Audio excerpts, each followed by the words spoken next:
straight out of 1968. Literally, someone bought the sign part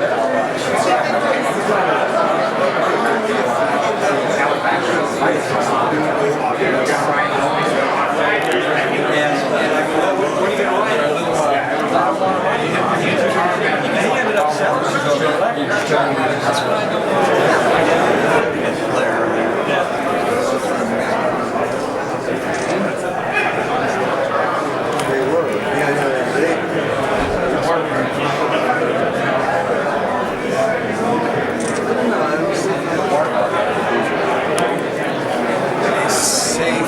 Safe course.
Yeah, you should have won.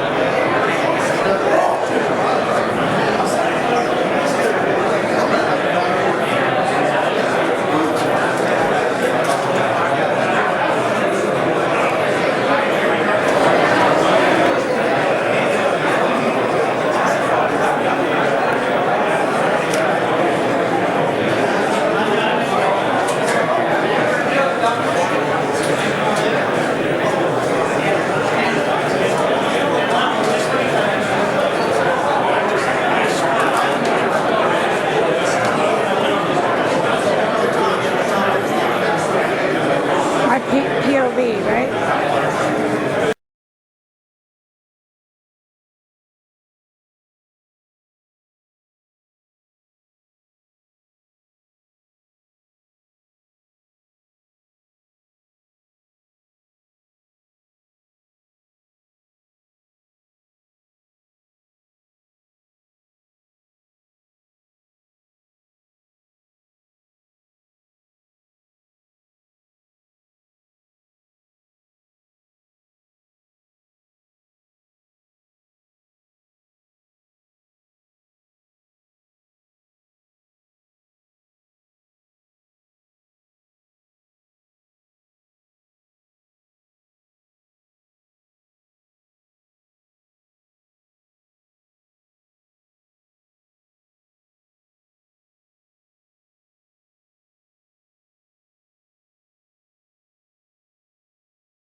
With the construction of this addition across the driveway there's going to be a small museum there. I think you haven't had an opportunity to look at those bikes. Those are more of the dirt track themed bikes, which is kind of the background I came from as a professional racer. I had a national number in the dirt track. And I normally have a video that kind of tells the story, but it's so old now and it's so scratched it doesn't work and it really isn't perfect. So I'm going to kind of go through, if you will. Hello.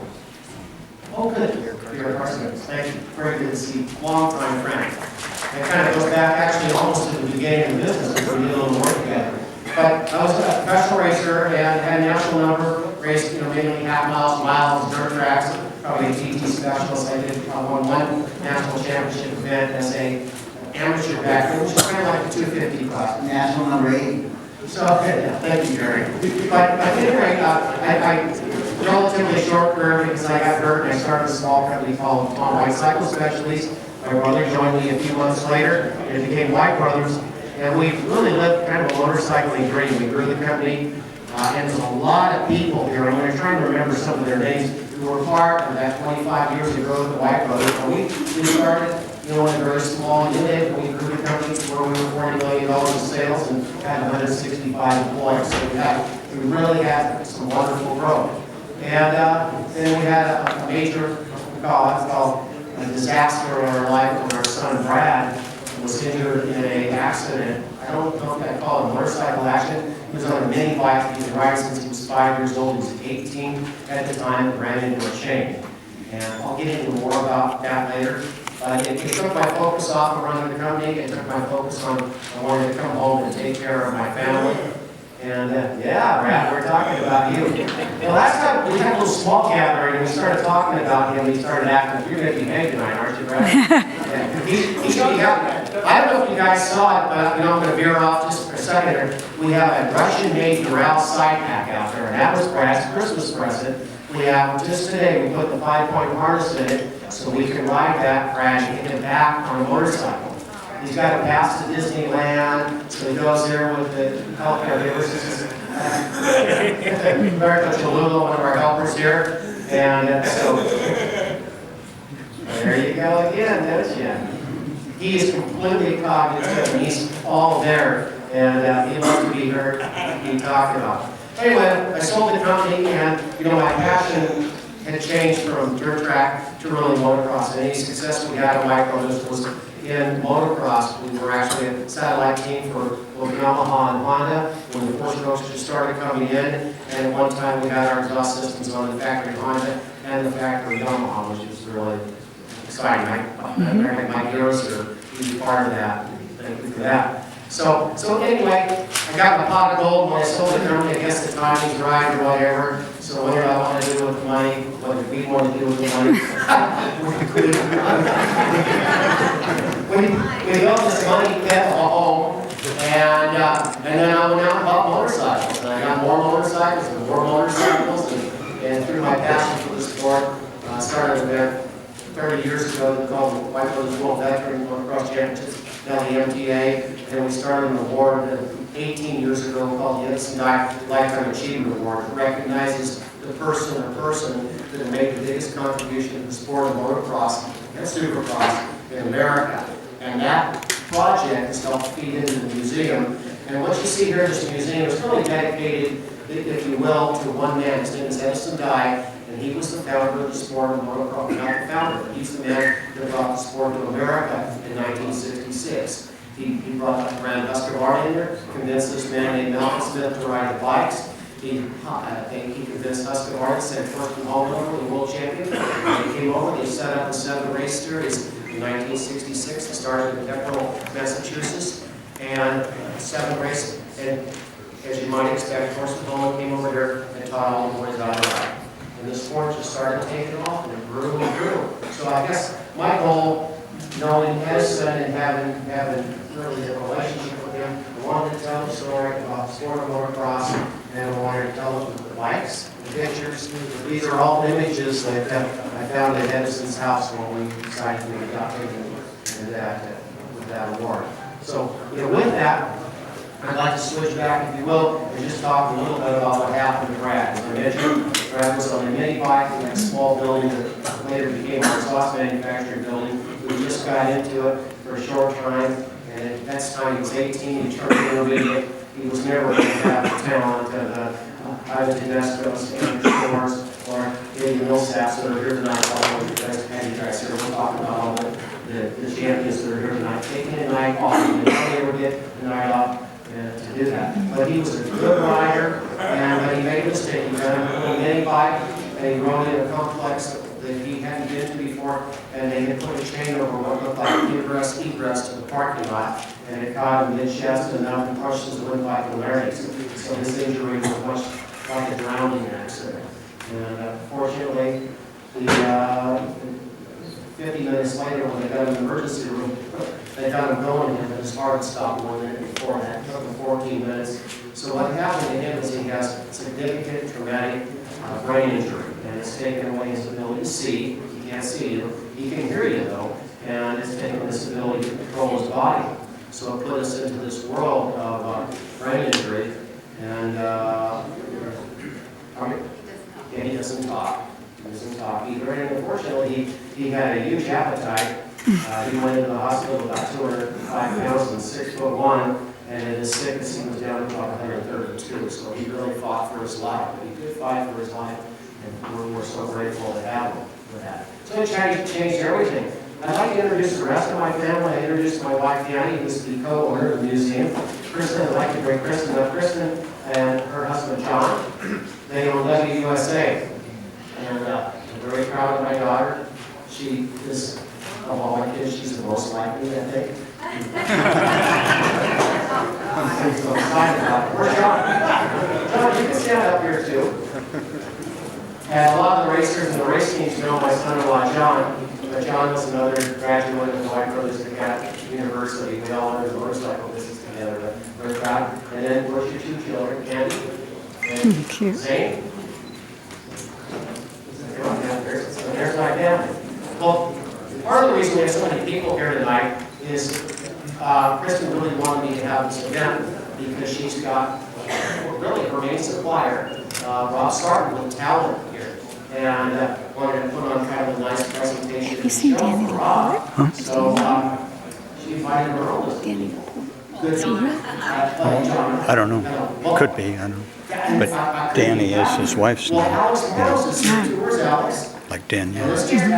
Hi. Yeah, show your face, buddy. You're part of this, okay? So Alex works with the Legends and the Heroes tour, right? And Alex and Amber are celebrating this year the 40th anniversary of Supercross. So the champions are in town. So I asked him, hey, why don't my guys come? Well, I didn't quite get the memo Monday when I sent out the invite. So we're about 100 more than I thought we should be able to take. So I apologize if you know the food service or parking was a hassle. But anyway, we're really glad you're here. Thank you, Tom. Yeah. So and thanks for you guys who came tonight. We're just able to get to mention that. Did you have anything you wanted to say about your guys that are here? Or are you going to let me Just want to thank you for coming. Just want to thank all the guys for coming. I know everyone's busy. 2 nights from a race, so it's a lot of us to come. And a lot of you guys drove out from Temecula, Marietta, and we really appreciate it. It means a lot to go to the company, and it's an honor to do what we do for you and build wheels. And it's really an honor for our whole team to have you. So thank you very much. Yeah. All right, there you go. I want to go through here in a little bit and kind of mention some of the names of the people that are here that are significant in all of our lives.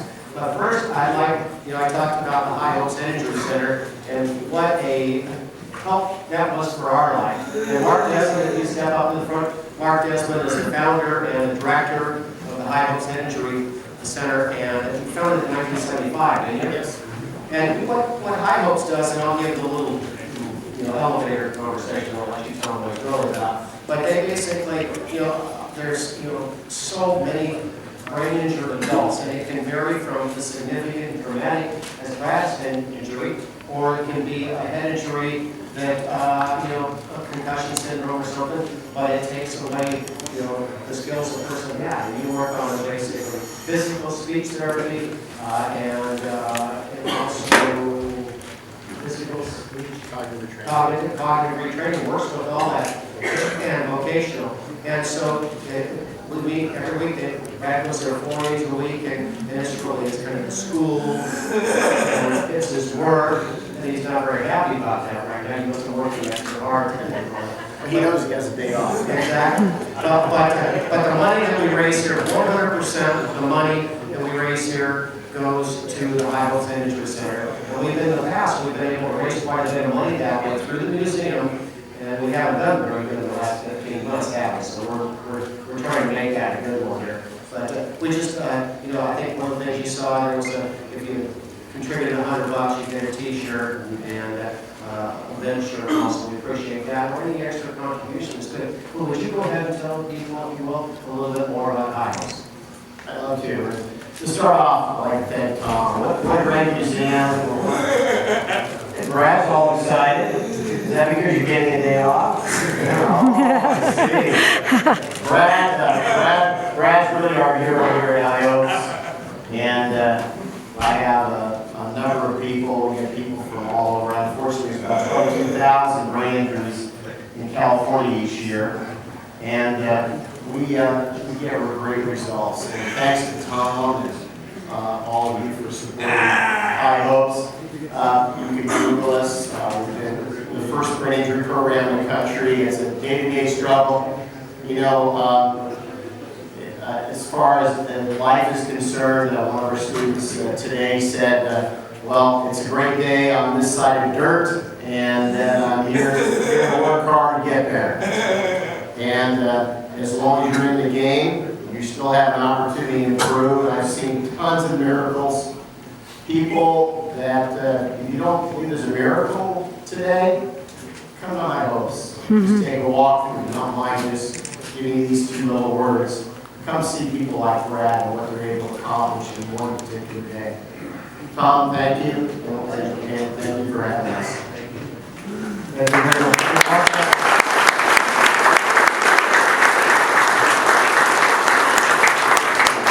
The Monster Energy Supercross Series is off to a very exciting start here, and we have some of the heroes here. I think we've got some of the Rockstar Suzuki members here, and Dick Gallinan. KTM, I'm sorry, that was... I know better than that. Mark that down. If I make a third mistake, then I get to get kicked out, right? Yeah.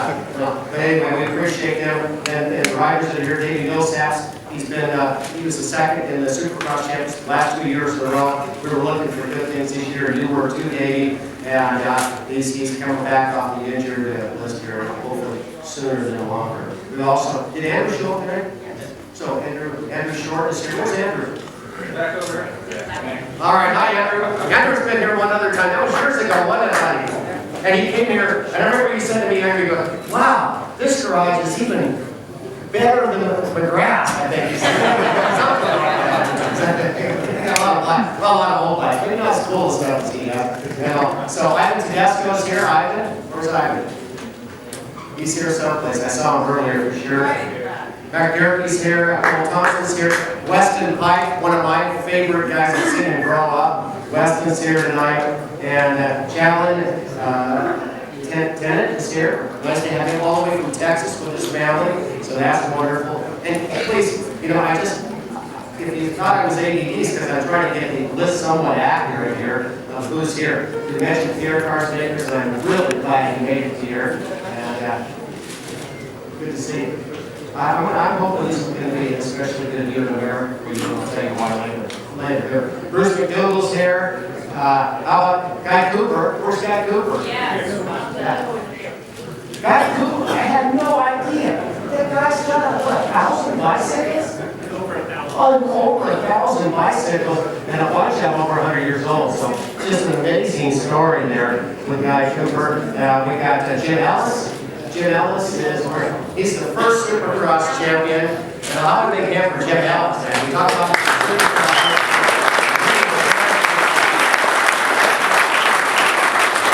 I'm going to use the rub elbows for this guy, but Gary Jones is here tonight. And Gary Jones was the first four-time AMA 250 national champion. So very nice to have Gary Jones. He's how about Gary Bailey's here?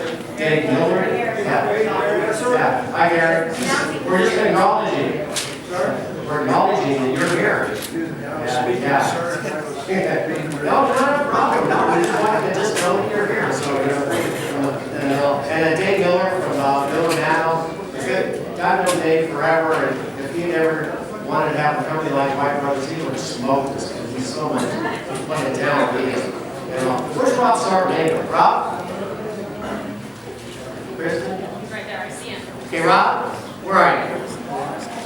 Rob one business there is the Talent Product America, and Rob is the owner of Talent. We've had a relationship dating back to 1992 when I approached your dad, George, and really said, you know, hey, there's a wheel business in America. And I remember talking to Roger Costa back in